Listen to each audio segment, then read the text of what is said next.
Generally, I've just found it a lot better. It's probably the most I've committed to a language app. Oh wow, okay. So my name's Dave, 30 years old. Engineering manager is probably the closest. I've done a lot of traveling with work, so the last couple of years sort of traveled all over the world, and last year I was fortunate enough to go to Japan for like 6 weeks. That kind of drove me and my partner to be like, we've never really been somewhere we liked that much, where we're like, okay, let's see what we need to do to move there. And then realise, obviously, speaking Japanese is the biggest barrier to actually people getting you into the country. Everything else I've found where I've been trying to learn, I've just found really difficult to get on board with. Whereas I think like the VR aspects of this and just the lesson structure and things like that, it's just really vibed with me. And I think mentally, it's kind of like a bit of a weird escape because like, you are completely immersed in that sort of environment. I guess, yeah, like on the neurodivergent spectrum of it, so I've got like some form of ADHD. For me, trying to learn languages and stuff like that, I get distracted really, really quickly by pretty much anything. So having that like sort of full immersion where I physically can't, it just kind of removes my phone, it removes everything else. Like I can't see emails pop up and all that sort of stuff. So it kind of allows me to be like fully in it and really like the structure of the lessons in the sense that it's not. So I think when I've done private tutoring or lessons before, it's been like an hour of really intense, like these are all the months, these are all the days, these are all the seasons, you know, this is how I say what day it is kind of thing. And it's quite overwhelming and I don't find it that practical. Whereas with this, kind of feel like the structure where it's like sort of 10 to 20 minutes of sort of coverage, sort of understanding the lesson. And then obviously you got the exercises and the games and the little songs. It just makes everything stick loads more. Yeah, I just find the structure of it a lot better, I think, than basically anything else I used. The app feels really professional, like it doesn't feel like an early stage app. The general structure of it I really like. And the fact that the lessons are completely in Japanese as well. Yeah. I think that makes it quite different. It's quite fun sort of being sat in a primary school, or like feels like you're in a primary school again. It just feels quite practical. And it's sort of like, obviously, komodo wa, you know, you're talking about your family. Wa doesn't really make sense in English, but that little intro video you get at the beginning, that kind of clears that up to be like, okay, but it's just explained really simply. In a way, I think that just makes it a lot more accessible. The way that she does it, obviously you can tell she's a really experienced teacher because the way that she explains it is in a really easy to understand way without overdoing it and overcomplicating things. The little speaking exercise at the end where obviously you've gone around and spoke to a load of students in different places in Japan, which is also quite nice because I recognise is it Ueno Zoo? Yeah, I recognise it. I was like, oh, that takes me back. It was really nice. But it's quite nice because obviously you also hear different voices. So I think it's quite, I don't know, of like the classic thing of like when you learn languages, you hear a video excerpt from someone, but unless you're talking on the phone, I find it quite difficult to sort of connect with. Like I kind of rely a lot on like visual cues. So I think it's like it just feels a bit more practical. I really like this way of doing it, just kind of threw you in as kind of like the immersive way of doing it. I imagine replicates how you learn as a kid.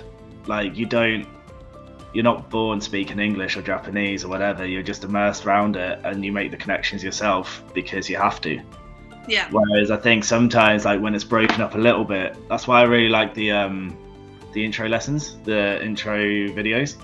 Yeah. So they're quite short to the point. They tell you what you're going to cover, so you kind of got a bit of knowledge and a bit of basis around what you're doing. But you can also tell in the videos, for me anyway, obviously like I know I'm like a 3D camera sat there, but you can tell you're actually learning it at the same time. Like it's not a performative piece. Like you're actually there doing the lessons alongside, and I think that makes a massive difference. You know, like in a classroom where you got, I don't know, say like a load of kids in the classroom, and there's someone that probably asks a question that you're thinking.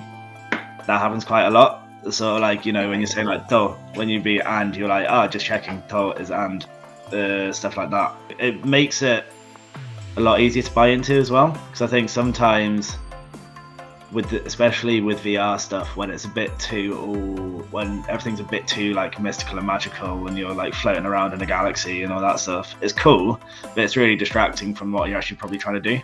To the point you'll get bored with it because you'll run the novelty wear out. dynamic languages, especially when you do the sort of speaking at the end, and is you bring stuff up from like 5 lessons ago. And so like you build up that sort of sentence and you have to remember, be like, I can't remember what this word is, but then it kind of comes back. And then obviously you got the little hinty button where you can kind of cheat, but it doesn't always help you, especially when it's like an open-ended answer, like so how many people you got in your family or that sort of thing. It's a really cool way of learning in a way that people our age, this kind of tech wasn't available. It feels like you've got private tuition. Even if you go to night school and stuff like that and this kind of thing, you're still in a room with 10, 15 other people, all that have their own way of trying to understand things, learn things, which is good. Like, it's always good to have a different range of voices, but I think when you're sort of trying to aim towards a specific goal, it just takes things a lot longer. It can make things take a lot longer for things to sink in. It kind of feels like a little mini test at the end when you're actually you're like, oh, okay, I'm actually in Japan talking to like actually Japanese people. Yeah, it is. You just hear different voices and you hear different people speak with different speech patterns. I think, I can't remember what his name is. Is it Toro? Tatsu in the orange t-shirt. Yeah, with the cardigan. Yeah. He speaks significantly faster than the other two. So there's only one little bit where I'm like, right, I've really got to concentrate on what this guy's saying. But I think it's quite good though, because obviously that's actually what's going to happen. I had a catch up with a Japanese colleague I worked with, and I was sort of just having a general catch up with him and saying, I was starting to learn using VR, and then I said some stuff. And he was like, oh, yeah, that makes sense.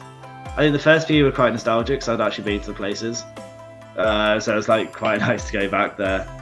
It was quite cool with the kind of the context around a bit of history about what you're looking at as well. Because that is something, I don't know if you found this when you were in Japan, but like you go to a shrine, there's no English translations for anything in context. So I'll be staring at something and be like, that looks really nice, but I'm sure it's very significant, but I don't know why. When you look at the last lesson, where like the subjects that you're meant to be covering in terms of, I can't remember what it is, but it seems like quite a complex subject from where you start. I'm like, how do we get from there to there in 40 lessons? But seeing the progression from the first few, it feels like it's actually an achievable thing. Whereas I think other apps I've seen to be like, okay, you go from counting to talking about your future dreams and hopes and aspirations, and it's like, okay, yeah, there's no connection here. This is genuinely like the first app I've ever used or tool I've used to try and learn a language where I've actually felt like a level of immersion that feels practical.